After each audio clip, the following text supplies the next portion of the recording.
ابن عازب رضی اللہ عنہ سے روایت ہے، رسول اللہ صلی اللہ علیہ وسلم نے فرمایا مسلمان سے جب قبر میں سوال پوچھا جاتا ہے تو وہ گواہی دیتا ہے کہ اللہ کے سوا کوئی معبود نہیں اور محمد صلی اللہ علیہ وسلم اس کے رسول ہیں، فذالک قولہ، تو اللہ کا یہ قول جو قرآن میں آتا ہے نا اس کا یہی مفہوم ہے، یعنی معنی قولی ہی، مجاز بحث پہ مضاف، یثبت اللہ الذین آمنوا بالقول الثابت فی الحیات الدنیا وفی الآخرہ، ہے نا قرآن میں اللہ تعالیٰ قول ثابت کے ذریعے ایمان والوں کو دنیا میں بھی اور آخرت میں بھی ثابت قدم رکھتا ہے۔ وہ قول ثابت کیا ہے؟ کلمہ طیب، یعنی کلمہ توحید لا الہ الا اللہ، ایک ایسا کلمہ ہے جس سے انسان دنیا میں بھی صحیح راستے پہ چلتا ہے اور آخرت میں بھی۔ آپ کہہ سکتے ہو کلمہ طیبہ کا صحیح راستے سے کیا تعلق ہے؟ بھائی جب توحید کا اقرار کرتا ہے تو پھر اس کے لوازمات خود بخود ہوتے ہیں۔ اللہ کو مانے گا تو پھر ظاہر ہے اللہ اور بندوں کا کوئی تعلق بھی مانے گا، جب اللہ بندے کا تعلق تو وہ پیغمبروں کے بغیر ممکن نہیں ہے، پھر پیغمبروں کو مانے گا، پھر مذہب کو مانے گا، پھر مذہب ہر معاملے میں رہنمائی کرتا ہے۔ جن لوگوں کے پاس مذہب نہیں ہے ان کے پاس صحیح اور غلط میں تمیز کا کوئی معیار ہی نہیں ہے، تو وہ کسی ایک بات پہ ٹک ہی نہیں سکتے، قائم ہی نہیں رہ سکتے۔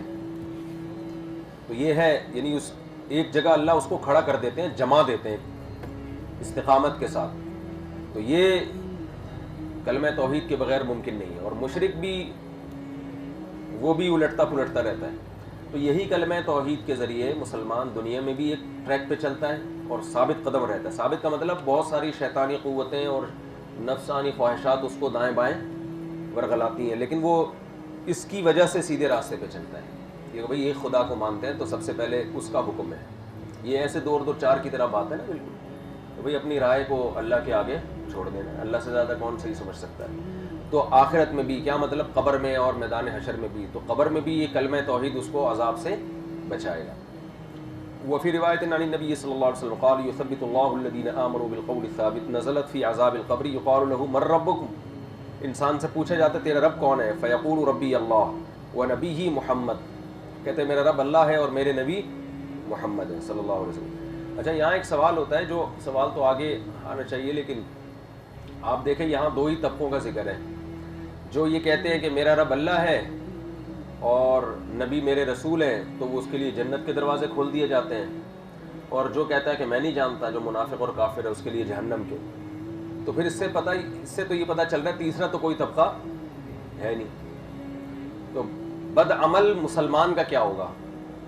بھائی بد عمل مسلمان سے جب اللہ کے بارے میں پوچھا جائے گا تو اللہ کو تو اللہ مانتا ہے، نبی کو تو نبی مانتا ہے نا، تو صرف اتنا کہہ دینے سے جنت کی کھڑکیاں کھل جاتی ہیں، تو پھر تو عمل کا کیا فائدہ؟ آگے جتنی حدیثیں آ رہی ہیں نا عذاب قبر کے بارے میں، سب میں یہی ہے کہ دو سوال ہوتے ہیں، اللہ اور رسول۔ مومن ان دونوں کے جواب درست دیتا ہے اور کافر ان دونوں کے جواب غلط دیتا ہے۔ جو درست دیتا ہے ہمیشہ کے لیے پھر عیش میں، اور جو غلط جواب دیتا ہے وہ پھنس جاتا ہے۔ حالانکہ ہم تو مسلمانوں میں جو گناہگار ہیں ان کے بھی عذاب قبر کے قائل ہیں نا۔ اب اگر وہ گناہگار مسلمان یہ کہہ دے کہ مر ربو کا کے جواب میں کہ مجھے کیا پتا، تو اس کا مطلب تو مسلمان ہی نہیں ہے۔ اور اگر وہ کہتے ہاں مجھے پتا ہے اللہ میرا رب ہے، رسول میرے نبی ہیں، اور گناہگار ہو تو اس کو تو گناہوں کی سزا مل نہیں رہی ہے۔ سوال سمجھ میں نہیں آئے گا تو جواب بھی سمجھ میں نہیں آئے گا۔ اس کا جواب یہ ہے کہ یہ قرآن کا مزاج یہ ہے کہ قرآن ہمیشہ دو انتہاؤں کا تذکرہ کرتا ہے، یا تو بہت نیک لوگوں کا یا بہت برے لوگوں کا، درمیانی طبقے کا قرآن عام طور پہ ذکر نہیں کرتا۔ اس کے بارے میں ایک دو آیتیں ہی ہیں پورے قرآن میں، وَآخَرُونَ اعْتَرَفُوا بِذُنُوبِهِمْ خَلَطُوا عَمَلًا صَالِحًا وَآخَرَ سَيِّئًا، کچھ لوگ ایسے بھی ہیں اچھے برے عمل کو مکس کیا ہوا انہوں نے۔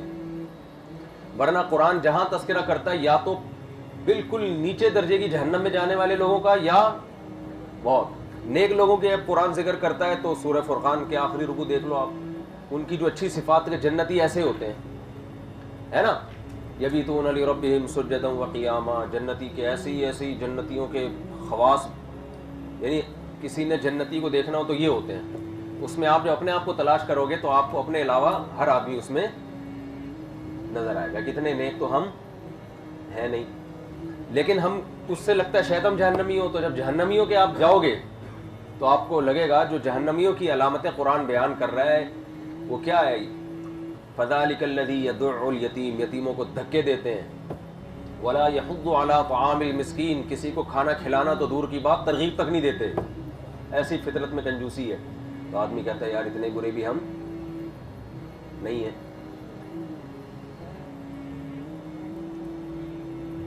خیریت؟ یہاں آپ لوگ کس سلسلے میں آئے ہیں؟ نہیں، یہاں جو ہم لوگ بیٹھے ہوئے ہیں یہ کس سلسلے میں، کچھ پتہ ہے آپ لوگوں کو؟ آپ کا کیا خیال ہے یہ ہم لوگ کیا ہو رہے ہیں؟ آپ بتائیں گے، آپ سے پوچھ رہا ہوں یہ کس سلسلے میں ہم لوگ یہاں پر آ رہے ہیں؟ اللہ کی رضا کے لیے آپ بتا سکتے ہیں ہم لوگ کیا ہے؟ حدیث ہے سن، کیونکہ کوئی لگ ہی نہیں رہا کوئی چہرے سے کوئی سوال سمجھ میں آ رہا ہو یا کچھ۔ آسان سی بات، بہت زیادہ آسان ہے۔ اچھا جواب دے دیں گے تو سمجھ میں آئے گا۔ میں آپ کے چہرے ایسے بھی ٹی وی میں نہیں آ رہا ہوتا بندہ۔ اچھا، تو اس کا جواب یہ ہے کہ قرآن کی عادت ہے، یا تو جب اچھے لوگوں کا تذکرہ کرے گا تو جو اچھائی میں سب سے اعلیٰ درجے کے، بروں کا کرے گا تو برائی میں سب سے برے لوگوں کا، یہ بتانے کے لیے کہ اب اپنے آپ کو خود ہی دیکھ لو تم کدھر کو زیادہ ہو۔ صحیح ہے نا؟ اب خود ہی دیکھ لو کہ تم، تو یہاں بھی عذاب قبر میں بھی اللہ نے حدیث میں دو طرح کے لوگ ہیں، درمیان کے لوگ غائب ہیں۔ اب ان کا کیا ہوگا ظاہر ہے وہ بیچ میں لٹکے ہوئے ہوں گے۔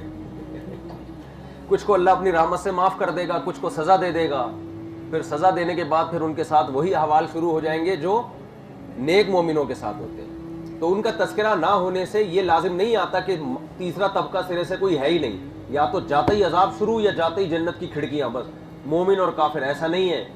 بہت سے لوگ مومن ہوں گے مگر ان کو عذاب قبر ہوگا۔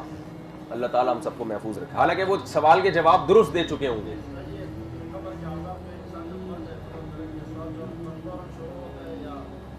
آگے حدیث میں آ رہا ہے فوراً شروع ہوتا ہے، فوراً مطالعہ کر کے جایا کرو۔ چلو ہے کیا بول رہا ہے؟ وہ بھی کافروں میں شمار ہے نا ان کا۔ ہاں چلے جی آگے۔